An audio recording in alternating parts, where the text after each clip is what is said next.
रुक ना कहीं नहीं, चली चली ना। हाय देखा कितना खखुआयल बड़े।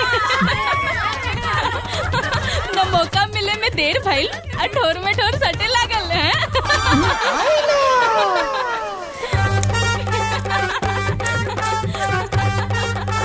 कहिया के जुरायल बनी है बाबू। अरे और कुछ बाकी बा का बाबू?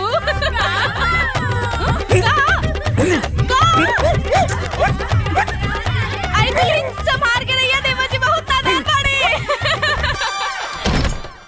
ओ साहिब, ये क्या फालतूगिरी है? ए चंपा, फालतूगिरी हम करता नहीं किते। माई बाबूजी के पता चल गई ना कि बीड़ी धुकनी पतो मिलल बिया तो बवाल हो जाई। धुकनी पतो मंजे का है? अरे बीड़ी धुकनी पतो मतलब बीड़ी पिए वाली बहू। ओ साहिब, कौन पतो? किसका पतो?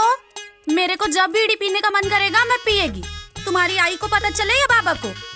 अरे चंपा, बीड़ी पियला से जानलेवा बीमारी होला, जैसे कैंसर, टीबी, अरे फेफड़ा सड़ जाई। बीड़ी पी पी के तू एक दिन मर जाइबू। ओ साहिब, अपने को ना मरने का कोई टेंशन नहीं है। अरे तो के अपने मरला के टेंशन नहीं खे, लेकिन सोचा केहू तो तोहरापन होई जेके तोहरा मरला के बाद टेंशन हो जाए। ए साहिब, जास्ती भंकस नको करा।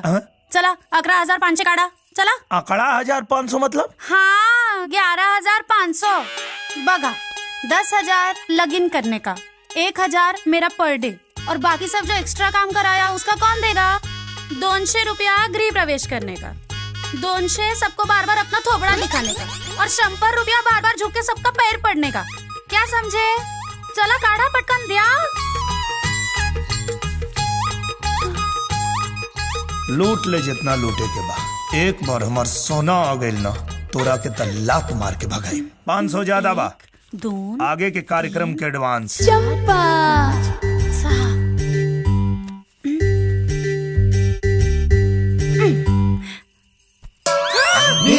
अगर देवो देवो देवो। अरे काय साहेब, तुमको कुछ लाज शर्म आए कि नहीं? काय आहे? काहे? पैसा दिले बानी ना? म्हणजे पैसे दिले तो कुछ भी करेगा? अरे चप्पा, अरे अरे नको नको। अरे अब हमनी के घर वालन के नजर में पति पत्नी बानी जा, तब हमरो के तारे संगे सूते के पड़ी। नको रे बाबा नको। नकली भाईको का बोल के तुमको असली भाईको का मजा लेने का है? और नींद में अगर मैं कहीं फिसल गई तो मेरे होने वाले नौरा को कैसे मुंह दिखाएगी? बाबा तुम ही निगाह निगाह निगाह बाहर से। अरे तनी शांत हो जा, जब देखा तब किचिर किचिर करता रू। तू नींद में मत फिसला, एक उपाय कर देता नहीं। निरहुआ हिंदुस्तानी, निरहुआ हिंदुस्तानी। अब कोनो टेंशन नहीं के ना, आता चालेल। चालेल? तब सुतलेल।